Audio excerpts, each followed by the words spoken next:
दोस्तों, स्वागत है आपका हिंदी ज्ञान संकल्प चैनल पर। जी दोस्तों, पत्र पत्रिका और पुरस्कार व सम्मान की दूसरी वीडियो के अंतर्गत आज हम शुरुआत कर रहे हैं 1990 क्वेश्चन से। और अगर आपने पीछे की वीडियो नहीं देखी है पत्र पत्रिका वाली, तो आप वो ज़रूर देखिएगा क्योंकि इम्पोर्टेंट क्वेश्चन है और बार बार पूछे जाने वाले क्वेश्चन है। चलिए दोस्तों, शुरुआत करते हैं। तद्भव पत्रिका के संपादक हैं। तद्भव इम्पोर्टेंट है। तद्भव पत्रिका है वो किसकी है? अखिलेश यादव की है। तो इसके अंदर आ जाएगा अखिलेश है, अखिलेश यादव नहीं है, सी नंबर हो जाएगा अखिलेश। और इसके आगे इसकी डिटेल देख लेते हैं। समकालीन हिंदी कथा साहित्य के एक प्रमुख हस्ताक्षर अखिलेश ने इस पत्रिका का प्रकाशन 1999 से प्रारंभ किया था। इसका प्रकाशन लखनऊ से उत्तर प्रदेश से होता था। इम्पोर्टेंट है, यह एक त्रैमासिक साहित्य पत्रिका है। तो लखनऊ से उत्तर प्रदेश से होगा स्टार्टिंग और त्रैमासिक पत्रिका है। पहल है वो किसकी है? ज्ञान रंजन की। इम्पोर्टेंट है, बहुत बार पूछी गई है यूजीसी नेट द्वारा। और इस पत्रिका का प्रकाशन 1960 से हुआ था और कहाँ से? जयपुर से हुआ था। यह त्रैमासिक है, दोनों ही त्रैमासिक पत्रिका है, पहल भी और तद्भव भी, दोनों की दोनों। आगे देखते हैं। मेरठ के पंडित गौरीदत्त की नागरिक प्रचार के लिए की गई सेवाओं में से एक पत्रिका नहीं है। मेरठ के पूछा है, पंडित गौरीदत्त जो हैं उनकी नागरिक प्रचार के लिए की गई सेवाओं में से एक पत्रिका नहीं है, तो हो जाएगा गीतिका। देवनागरी और गीतावली तीनों ही किसकी हैं? नागरी प्रचारणी सभा वाली है और तीनों की तीनों पंडित गौरीदत्त की हैं। ठीक है, आगे इसकी डिटेल पढ़ देते हैं। गीतिका है वो किसकी नहीं है? गौरीदत्त की नहीं है। और पंडित गौरीदत्त है वो देवनागरी के प्रथम प्रचारक थे। इन्हें हिंदी का सुकरात या देवनागरी प्रचारानंद के नाम से जाना जाता है। देवनागरी हिंदी के लिए इन्होंने क्या किया है? ये पत्रिकाएं आरंभ की हैं देवनागर नाम से, देवनागरी प्रचारक से और गीतावली नाम से। इन्होंने देवनागरी प्रचारक नामक पत्र काशी नागरी प्रचारणी सभा 1893 की स्थापना के पूर्व 1892 में ही क्या कर दी थी? प्रकाशित कर दी थी। आगे देखते हैं। सुमित्रानंद पंत को ज्ञानपीठ पुरस्कार अपनी किस रचना के लिए मिला था? तो ये पता है हमें, चितंबरा में मिला था। और चितंबरा में कब मिला था? ये 1968 में। ठीक है, आगे चलते हैं। पंत जी को संवेदनशील इंद्रिय बोध का कवि भी जाना जाता है। आगे देखते हैं। आगे है 1993 क्वेश्चन है। नागरी प्रचारणी पत्रिका का प्रकाशन कब शुरू हुआ था? पत्रिका का पूछा है तो ये हो जाएगा 1896 से। और अगर सभा पूछी जाए, नागरी प्रचारणी सभा है, तो वो 1893 से स्टार्ट हो जाएगा। आगे चलते हैं। नागरी प्रचारणी सभा पत्रिका का प्रकाशन वर्ष 1896 से हुआ था। और इसमें पूछा था, सभा का प्रकाशन ही पूछा था पत्रिका का। यह पत्रिका कौन सी थी? त्रैमासिक थी। और इसके संपादक हमने कल सारे पढ़े थे। श्याम सुंदर दास हैं, हीरा चंदोजा जी हैं, देवी प्रदास प्रसाद हैं, चंद्रदत्त शर्मा गुलेरी हैं और वेणी प्रसाद होगी। आगे देखते, भारतेंदु युग की साहित्यिक पत्रिका आनंद कादिमनी भारतेंदु युग के हैं। और कौन सी पत्रिका है ये? आनंद कादिमनी पूछा है। इसके संपादक कौन है? तो हमने कल पढ़ा भी था इसके बारे में। तो इसके देखते हैं, प्रेम घन हो जाएंगे क्योंकि हमने कल पढ़ा था इसके बारे में। और 1881 से कहाँ से होगी? मिर्ज़ापुर से निकलती थी। धर्मवीर भारती है वो कौन से के हैं? धर्मयुग पत्रिका के हो जाएंगे, 1950 से स्टार्ट होती थी। आगे देखते हैं। बनारस अखबार के प्रकाशन का कार्य निम्न में से किसके द्वारा किया गया था? बनारस अखबार का पूछा है, किसके द्वारा किया गया था? राजा शिव प्रसाद सितारे हिंद के द्वारा किया गया था। इसकी डिटेल देख लेता है एक बार। बनारस अखबार का प्रकाशन वर्ष 1845 ईस्वी में हुआ था और राजा शिव प्रसाद सिंह द्वारा किया गया था। और बनारस से प्रकाशित की जाती थी। और साप्ताहिक क्या था? ये समाचार पत्र था। हिंदी भाषी क्षेत्र से प्रकाशित ये बनारस अखबार थी। आगे चलते हैं। काशी नागरी प्रचारणी सभा के संस्थापक कौन थे? संस्थापक पूछा है तो बाबू श्याम सुंदर दास। और कब हुई थी? 1893 ईस्वी में। आगे चलते हैं। हमने पीछे पढ़ी भी थी ये नागरिक प्रचारणी सभा। और पत्रिका पूछे तो 96 से स्टार्ट हो जाएगी। हिंदी साहित्य सम्मेलन की स्थापना कब हुई थी? साहित्य सम्मेलन की पूछा है तो 1910 ईस्वी में हो जाएगी हिंदी साहित्य सम्मेलन की। और पहले सभापति हैं पंडित मदन मोहन मालवीय। ठीक है, और ये क्या हो जाएगा कि देवनागरी के प्रचार के लिए इनका स्थापना की गई थी। आगे चलते हैं। हिंदी साहित्य सम्मेलन के प्रथम सभापति कौन थे? साहित्य सम्मेलन के प्रथम सभापति पूछा है तो मदन मोहन मालवीय जी हो जाएंगे। पीछे पूछा था कि स्थापना कब हुई थी और प्रथम सभापति कौन थे, लेकिन इसमें सभापति हिंदी साहित्य सम्मेलन की पूछा है प्रथम सभापति, तो ये हो जाएंगे मदन मोहन मालवीय। आगे चलते हैं और इसकी डिटेल देखते हैं। तो 1910 में प्रयागराज में हुई थी और पुरुषोत्तम दास टंडन है वो प्रथम प्रधानमंत्री थे और इसमें 2 बार संयुक्त सभापति है वो महात्मा गांधी भी चुने गए थे। आगे चलते हैं। पंजाब केसरी समाचार पत्र है वो किस राज्य से प्रकाशित नहीं होता है पूछा है। नहीं होता है पूछा है तो महाराष्ट्र से है, नहीं होता है, और सब जगह से होता है लेकिन महाराष्ट्र से नहीं होता है। जम्मू कश्मीर, पंजाब, दिल्ली, जयपुर, पानीपत आदि से प्रकाशित हुआ है। जनसत्ता नामक अखबार के संपादक कौन है? जनसत्ता के पूछा है तो ये हो जाएगा प्रभास जोशी। बी नंबर का ऑप्शन हो जाएगा प्रभास जोशी। आगे देखते हैं इसमें जनसत्ता के संपादक है वो कौन है? प्रभास जोशी हैं। इसके वर्तमान संपादक कौन है? मुकेश भारद्वाज। ध्यान रखना इंपॉर्टेंट है ये। आगे देखते हैं। क्वेश्चन नंबर 2 जो हर एक नंबर क्वेश्चन है। वामा हिंदी की मासिक महिला उपयोगी पत्रिका का संपादन किसके निर्देशन में हुआ था? वामा हिंदी की मासिक है महिला उपयोगी पत्रिका है ये, और इसका संपादन किसके निर्देशन में हुआ था? विमला पाटिल के निर्देशन में हुआ था। और इन्होंने फेमिना नाम की एक अंग्रेजी पत्रिका का भी निर्देशन किया था। दोनों की वामा और फेमिना। वामा है हिंदी की इनकी, विमला पाटिल की, और अंग्रेजी में क्या हो जाएगा? फेमिला। आगे देखते हैं। हिंदी जागरण का प्रथम संस्करण 1942 में कहाँ से जारी किया गया था? हिंदी जागरण जो है अखबार है वो उनका पूछा है कि प्रथम संस्करण 1942 में कहाँ से प्रकाशित हुआ था, तो ये हो जाएगा बी झांसी से। ठीक है, झांसी से प्रकाशित 1942 में। 1947 में इसका मुख्यालय झांसी से आगे कानपुर कर दिया गया था, स्थानांतरित कर दिया गया था। आगे पूछा है कि दैनिक पत्र इनमें से कौन सा था? तो समाचार सुधावर्षण था। बाद में इसमें पूछा भी था हमने, साप्ताहिक क्या हो गई थी? ये पत्रिका हो गई थी। आगे देखते हैं। प्रजामित्र, बंगदूत, लोकमित्र और समाचार सुधावर्षण में से कौन सा हो जाएगा? डी हो जाएगा। आगे इसकी डिटेल देख लेते हैं। समाचार सुधावर्षण है किसकी है? श्याम सुंदर सेन की है। 1851 में प्रकाशित हुई थी और दैनिक है, और कहाँ से हुई थी? कलकत्ता से।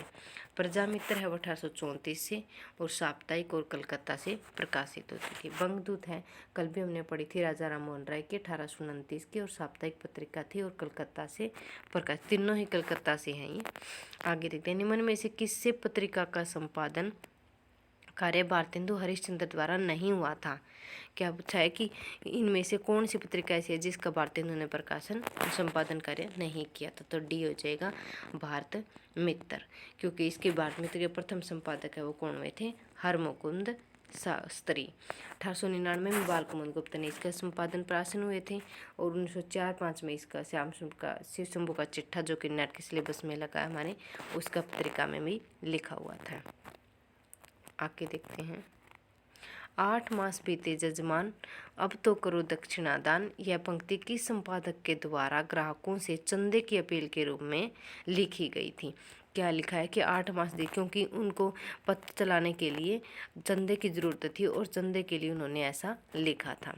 तो ये हो जाएगा बी। बहुत ही प्रसिद्ध पंक्ति है ये, और बार बार पूछी भी जाती है। प्रताप नारायण मिश्र का 1893 से मासिक पत्र था ये, और कानपुर से निकलता था, और ये चंदा मांगने के लिए ली गई थी।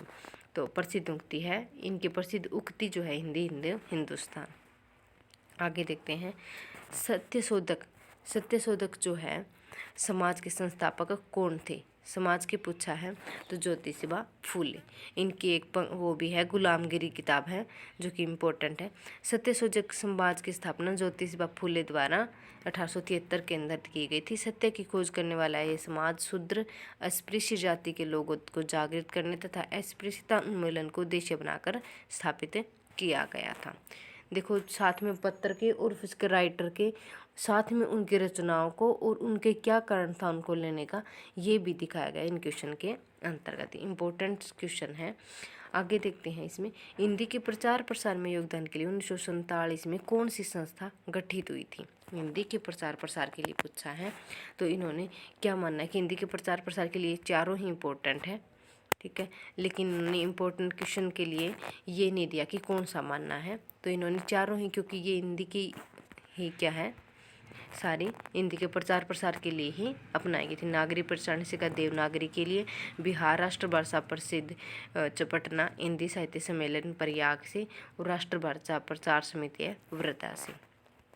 कब कब हैं ये भी देख लेते हैं, इम्पोर्टेंट है ये भी। बिहार राष्ट्रभाषा परिषद पटना है 1948 से, और नागरिक प्रचारणी सभा है वो 1893 से, और दक्षिण भारत हिंदी प्रचार सभा मद्रास से 1927 से, हिंदी विद्यापीठ देवघर है 1929 से, और हिंदुस्तानी अकादमी प्रयाग 1927 से, और राष्ट्रभाषा प्रचार समिति वर्धा 1936 से। इम्पोर्टेंट है ये, बहुत बार पूछे, ये सारी ही इम्पोर्टेंट है क्योंकि इनसे अभी क्वेश्चन है वो फिलहाल जो पेपर हो रहे हैं यूजीसी नेट वाले बहुत ज़्यादा उठाए जा रहे हैं। तो प्लीज़ कृपया करके ये ध्यान से देख लें एक बार, क्योंकि इनके सन भी क्या है, इम्पोर्टेंट है। स्वतंत्रता प्राप्ति के बाद राज्य सरकार ने बिहार विधानसभा द्वारा सन 1948 में स्वीकृत एक संकल्प के परिणाम स्वरूप बिहार राष्ट्रभाषा परिषद की स्थापना की थी, और 1950 में जुलाई मास के मध्य इसने कार्य शुरू किया गया था। और समारोह है वो 11 मार्च सन 1951 के दिन बिहार के तत्कालीन राज्यपाल महामहिम माधव श्री हरि अणे की अध्यक्षता में सम्मानित हुआ था। ठीक है, आगे देखते हैं इसमें, जो महावीर प्रसाद द्विवेदी से पूर्व संस्कृति पत्रिका उसके संपादक कौन थे। महावीर प्रसाद द्विवेदी के पहले पूछा है कि संस्कृति के, उन्होंने तो 2-3 के अंतर्गत संभाला था, लेकिन उससे पहले पूछा है तो कौन हो जाएंगे, श्याम सुंदर दास हो जाएंगे। सी नंबर ऑप्शन हो जाएगा। कल इसके बारे में हमने डिटेल से पढ़ा था। तो आगे देखते हैं, उद्दंड मार्तंड पत्र में खड़ी बोली का उल्लेख, ये क्वेश्चन भी हमने पहले पढ़ा है कि खड़ी बोली का उल्लेख है वो किस नाम से किया गया था। तो ये पढ़ा था मध्य देशीय भाषा नाम से पहला पत्र था ये, और इसी के इस अनुसार ही हमारा राष्ट्रीय हिंदी पत्रिका का दिवस मनाया जाता है। आगे देखते हैं, कौन सी पत्रिका भारतेंदु जी द्वारा संपादित पत्रिका नहीं है। ये देखो, काशी पत्रिका, बारिशचंद्र मैगजीन, कवि वचन सुधा, बाला बोधनी, ये तीनों क्या है, भारतेंदु की हो जाएंगी, लेकिन ये किसी की भारतेंदु की नहीं है। कवि वचन सुधा है वो 68 की है, काशी से, भारतेंदु की, और हरिश्चंद्र मैगजीन है वो 73 की है, बनारस से, भारतेंदु की। बाला बोधनी है 74 की और भारतेंदु की है, बनारस से। काशी पत्रिका है वो 76 की है, अलीगढ़ से, और बलदेव प्रसाद की है। भारतेंदु 1882 की, और कल भी हमने पढ़ी थी ये राधाचरण गोस्वामी की वृंदावन से प्रकाशित होती थी। हिंदी के पहले अखबार उद्दंड मार्तंड की पहली प्रति कब निकली थी। पहली प्रति पूछा है कि कब निकली थी, तो ये हो जाएगा सन 30 मई 1826 से। सीधी डेट पूछी यहाँ पे, बस सन नहीं पूछा है। तो 1826 से कलकत्ता से एक साप्ताहिक पत्र के रूप में शुरू हुई थी, और इसके कौन थे, जुगल किशोर शुक्ल हो जाएंगे संपादक। निम्न में से कौन सी पत्रिका मासिक पत्रिका नहीं है। मासिक पूछा है कि कौन सी नहीं है, तो जागरण हो जाएगी। जागरण क्या थी, साप्ताहिक थी, और ये तीनों क्या हो जाएगी, मासिक हो जाएगी। जागरण किसकी है, शिव पूजन साय की 1932 में, और बनारस से प्रकाशित हुई। सुधा है वो दूरालाल भार्गव की है 1929 से, मासिक है, और लखनऊ से प्रकाशित होती थी। विशाल भारत है वो बनारसी दास चतुर्वेदी की है 1928 से, कलकत्ता से। साहित्य संदेश है वो इम्पोर्टेंट है, गुलाब राय की 1937 से, और आगरा से, मासिक है। मर्यादा है कृष्णकांत मालवीय की 1909 से, मासिक, प्रयागराज। और मतवाला है वो कल भी हमने पढ़ी थी, लेकिन इसके प्रमुख संपादक कौन थे? महादेव प्रसाद सेठ हो जाएंगे। 1923 से साप्ताहिक और कलकत्ता से। आगे जाके इन्होंने निराला ने भी इन पर काम किया है। आगे देखते हैं। भारत बंधु साप्ताहिक पत्रिका के संपादक कौन थे? भारत बंधु के पूछा है तो ये हो जाएंगे तोताराम। और अलीगढ़ से क्या थी? निकलती थी। इसमें ये हमने पढ़ ली है कवि वचन सुधा, हरिश्चंद्र मैगजीन और भाला बोधनी भारतेंदु की सारी। और रुद्र दत्त है भारत मित्र, रुद्र दत्त की हो जाएगी 1877 से और कलकत्ता से। बलदेव प्रसाद की काशी पत्रिका आपने पढ़ी थी, साप्ताहिक है और अलीगढ़ से हो जाएगी। भारत में थियोसॉफिकल सोसाइटी का प्रचारक कौन था? ये पूछा एनी बेसेंट जी। अभी ये क्वेश्चन अभी यूजीसी नेट के द्वारा भी पूछा गया था कि कब बनी थी और कब भारत आई थी। ये 1893 से हो जाएगा। इम्पोर्टेंट है ये एनी बेसेंट का भारत में आना। और इसके बाद में इन्होंने क्या की थी? थियोसॉफिकल सोसाइटी का प्रचार किया था। आगे चलते हैं।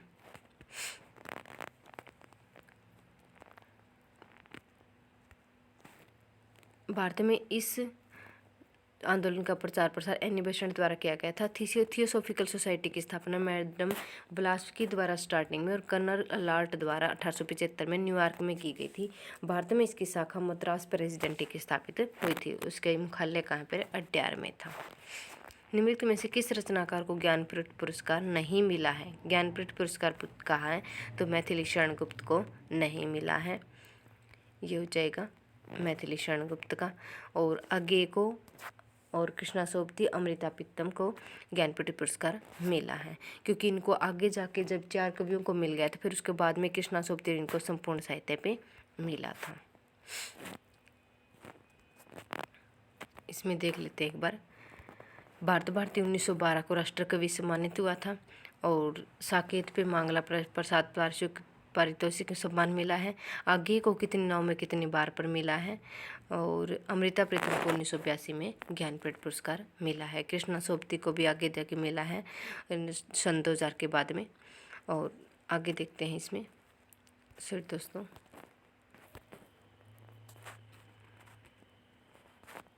आगे देखते हैं इसमें दिनकर को उनकी किस रचना पर ज्ञानपीठ पुरस्कार मिला? कल भी क्वेश्चन बना था। उर्वशी को मिला है 1972 में और इनका प्रकाशन वर्ष क्या है? 1961 से।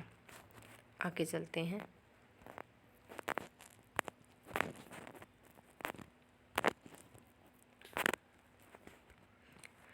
तो दोस्तों आज ये क्वेश्चन थे इतने।